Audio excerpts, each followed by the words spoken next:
President Zia was on board a C-130 transport plane heading from Baghawalpur to Lahore. Shortly after takeoff, his plane exploded, killing the president and all those aboard. It was entirely an army affair. His flight was managed by the military, his security was military, everything was military. No civilian could go near it.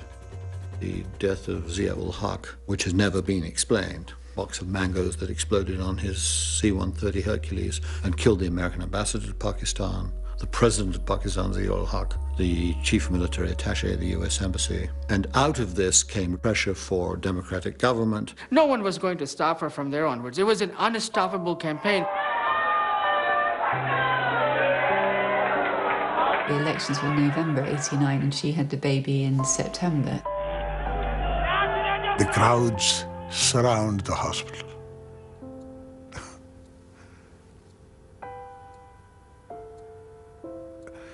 And while everything is happening, you can hear Jiye Bhutto, hollowed out. And then the first grandson of Zulfikar Ali Bhutto is born. And she becomes Prime Minister 3 months later. They danced in the streets as the final returns came in, returns that gave Benazir Bhutto's Pakistan People's Party a nearly 2-to-1 majority over any other political group. People of Pakistan have elected the Pakistan People's Party with the largest single majority in the entire country. Even my own husband thought I was under delusions that I could beat a military dictator.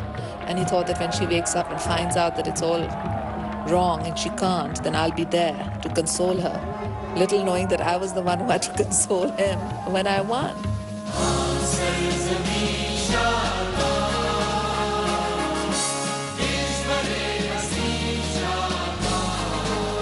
At a very young age, 35, Benazir Bhutto became not just the youngest prime minister of a Muslim majority state, more importantly, she became the first woman.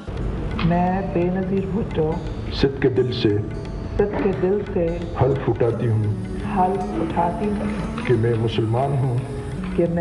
मुसलमान हूँ अल्लाह ताला की वहदत. First day when she takes oath as the Prime Minister and we walk out of that hall, she says, I have avenged my father today.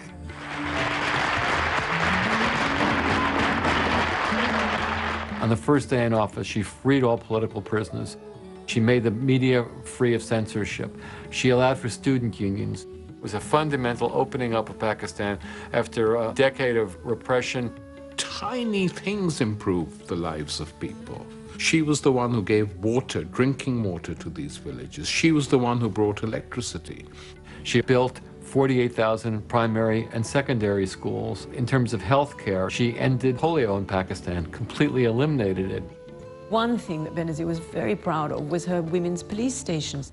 It sounds like nothing, but for a woman in Pakistan, it can spell a dreadful fate to be in an all-male police station. She had great force to change not only Pakistan, but change the world and change how Islamic women viewed themselves and how Islamic men viewed Islamic women and how children viewed their mothers and how brothers viewed their sisters and how sisters viewed themselves. When I first became Prime Minister, I wanted to show that a woman could be as good as a man. Mrs. Golda Meir and Mrs. Thatcher and Mrs. Indira Gandhi were all known for being strong as men. But I think it's important to be a woman because a woman brings nurturing aspects. Bakhtaur was born when Benazir Bhutto was seated prime minister. I remember she chaired a cabinet meeting late in one afternoon and she gave birth to her daughter the next morning. She believed in equality and she treated herself like that. Like a lot of the times you'd come in the room and you'd see this leader, you know, this woman and all these men following behind. And, you know, she didn't see herself as any different. President Bush had her as the first state visitor of his administration. These guys are the dangerous ones here. Members of the Congress, it is my great privilege, and I deem it a high honor and personal pleasure to present to you, for excellency, Mohtama Benazir Bhutto, Prime Minister of the Islamic Republic of Pakistan.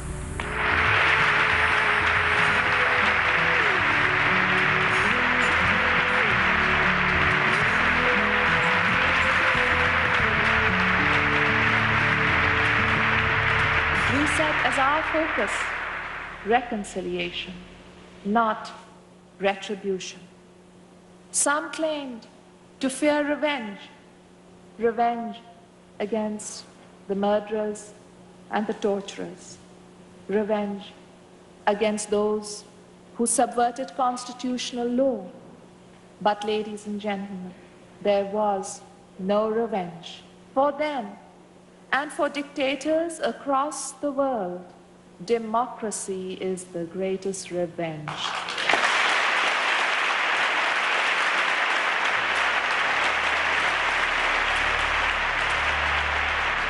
She had the position of prime minister, but she had very little power.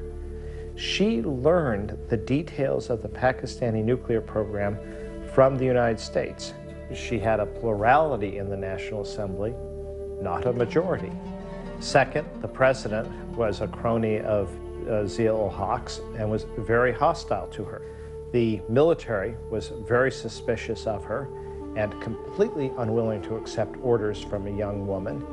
A then general in uniform asks for an appointment with me and says the army doesn't like saluting a woman, so if she could make you prime minister, we would accommodate and there wouldn't be a problem. The people of Pakistan have voted Benazir Bhutto in as Prime Minister of Pakistan. What about them? And he gets really offended. There were attempts by the ISI in terms of public relations to damage her. And one was the creation of this title for Asif of Mr. 10%. This is 3 weeks before the election. That's when I become politicized. I'm not intelligent enough to run the show as such. It is her show.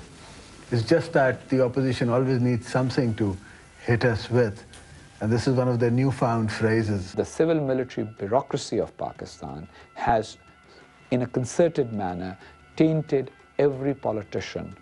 In many cases, totally wrongfully. Corruption is what dogs all of these politicians. Asif's reputation, I think, was permanently damaged from this campaign. They could not, on the other hand, wish away her base of support. Then they tried to contain her influence by supporting rival politicians.